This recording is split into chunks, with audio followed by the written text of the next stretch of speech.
মৰমৰ অকণিহঁত নমস্কাৰ মই গীতিমা দাসে আজি তোমালোকৰ প্ৰথম শ্ৰেণীৰ জংকাৰ পাঠ্যপুথিখনৰ অষ্টম অধ্যায়টি লৈ আহিছো আহাচোন ইয়াত কি আছে আমি সকলোৱে চাই যাওঁ ইয়াত চোৱাচোন ইয়াত প্ৰথমে আমাক কি কৈছে গাও আহা আমি সকলোৱে এতিয়া গীত গাম প্ৰথমে মই গাই গৈছো তোমালোকে শুনা তাৰ পাছত তোমালোকেও তেনেদৰে গাবলৈ চেষ্টা কৰি যাবা হ'বনে আহাচোন মই গাও তোমালোকে শুনি যোৱা বহাগ মাহত নতুন বছৰ জেঠত বৰখৰ আহাৰ মাহত আমৰ বতৰ শাওনত বাৰিষা ভৰ ভাদ মাহত গুৰুৰ তিথি আহিনত শেষ বান কাতি মাহত কুঁৱলী পৰে আঘোণত পকে ধান পুহ মাহত বৰজাৰ পিঠা পনা মাঘত ফাগুন মাহত পচুৱা বতা বছৰৰ শেষ চ'তত ভাল লাগিছেনে তোমালোকেও সকলোৱে এনেদৰে গাবলৈ চেষ্টা কৰিবা ইয়াৰ পাছত কি আছে চাওঁ আহা ইয়াত আমাক কি কৈছে মাহবোৰৰ নাম জানো আহা আমি যে মাত্ৰ গীতটি গালো তাত আমি কি পাইছিলো অসমীয়া মাহবোৰৰ নাম আহাচোন এতিয়া সকলোৱে আকৌ এবাৰ এই অসমীয়া মাহবোৰৰ নাম শিকিবলৈ চেষ্টা কৰো প্ৰথমতে কি মাহ আহিব বহাগ তাৰ পাছত জেঠ আহাৰ শাওণ ভাদ আহিন কাতি আঘোণ পুহ মাঘ ফাগুন চ'ত তোমালোকে জানিবা নহয় এতিয়া এই মাহবোৰৰ নাম ইয়াৰ পাছত কি আছে চাওঁ আহা ইয়াত আমাক কি কৈছে বাওঁফালৰ লগত সোঁফালৰ পৰা শব্দ লগাই লিখো আহা এতিয়া ইয়াতে তোমালোকে দেখিছানে সোঁফালে কি আছে কিছুমান শব্দ আছে এই শব্দবোৰ আমি এই বাওঁফালৰ খালী জেগাখিনিত লিখিব লাগিব কি আছে আহাচোন আমি চাই যাওঁ সকলোৱে প্ৰথমে কি কৈছে আমৰ বতৰৰ মাহ কোনটো হয় আহাৰ মাহত আমৰ বতৰ গতিকে আমি ইয়াত কি লিখিম আমি ইয়াত লিখিম আহাৰ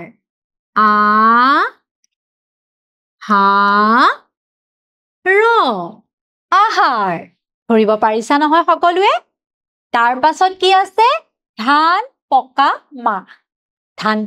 কোনটো হ'ব কেতিয়া ধান পকে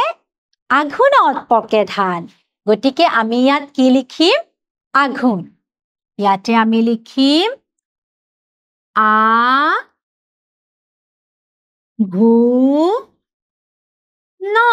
আঘোণ পাৰিবা নহয় সকলোৱে তাৰ পাছত চোৱা কি আছে ফাগুন মাহত বতাহ ফাগুন মাহত কি বতাহ ফাগুন মাহত পচুৱা বতাহ ইয়াত আমি কি লিখিম পচুৱা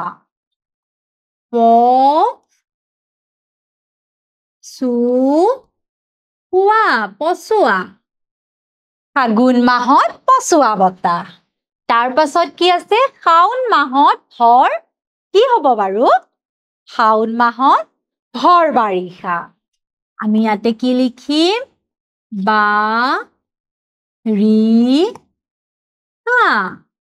শাওণ মাহত ভৰ বাৰিষা বুজি পাইছানে তোমালোকে ইয়াৰ পাছত কি আছে চাওঁ আহা ছবি চাই মাহবোৰৰ নাম লিখো আহা ইয়াতে আমি যিবোৰ ছবি দেখিছো সেই ছবিবোৰৰ লগত আমি মাহবোৰৰ নাম লিখিব লাগিব কেনেকে লিখিম আহাচোন চাওঁ প্ৰথম ছবিখন আমি কি দেখা পাইছো প্ৰথম ছবিখনত আমি দেখিছো বিহু নাচি আছে হয়নে নহয় বাৰু বিহু কেতিয়া নাচে বহাগ বিহু কেতিয়া হয় বহাগ মাহত গতিকে আমি ইয়াত কি লিখিম আমি ইয়াত লিখিম বহাগ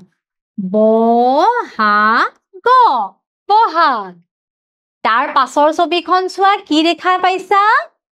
ধান কাটি আছে নহয় জানো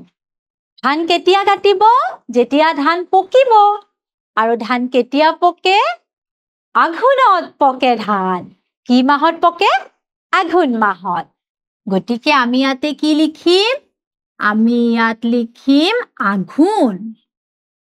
আঘোণ আঘোণ তাৰ পিছৰ ছবিখন চোৱা কি দেখা পাইছা মেজি জ্বলাইছে মেজি কেতিয়া জ্বলাই মাঘ বিহুত আৰু মাঘ বিহু কেতিয়া হয় মাঘ মাহত গতিকে আমি ইয়াত কি লিখিম আমি ইয়াত লিখিম মাঘ আহাচোন আমি লিখো মাঘ মাঘ তাৰ পিছৰ ছবিখন চোৱা কি দেখা পাইছা বতাহ বলি আছে হয় না নহয় বতাহ দিয়াৰ কাৰণে কি হৈছে গছৰ পাতবোৰ সৰিছে এতিয়া বতাহ কেতিয়া আহিব ফাগুন মাহত পছুৱা বতাহ গতিকে ইয়াত কি লিখিব লাগিব ফাগুন মাহ ইয়াত আমি লিখিম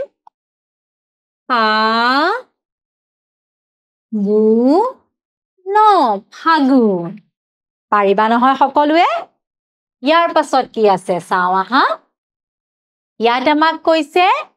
কি মাহত নতুন বছৰ হয় কোনটো মাহত হয় নতুন বছৰ বহাগ মাহত তাৰ পাছত চোৱা তাৰ পাছত কি কৈছে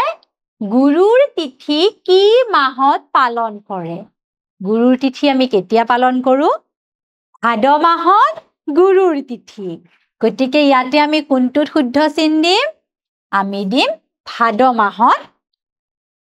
তাৰ পাছত কুলি কি মাহত পৰে কুলি কেতিয়া পৰে কাতি মাহত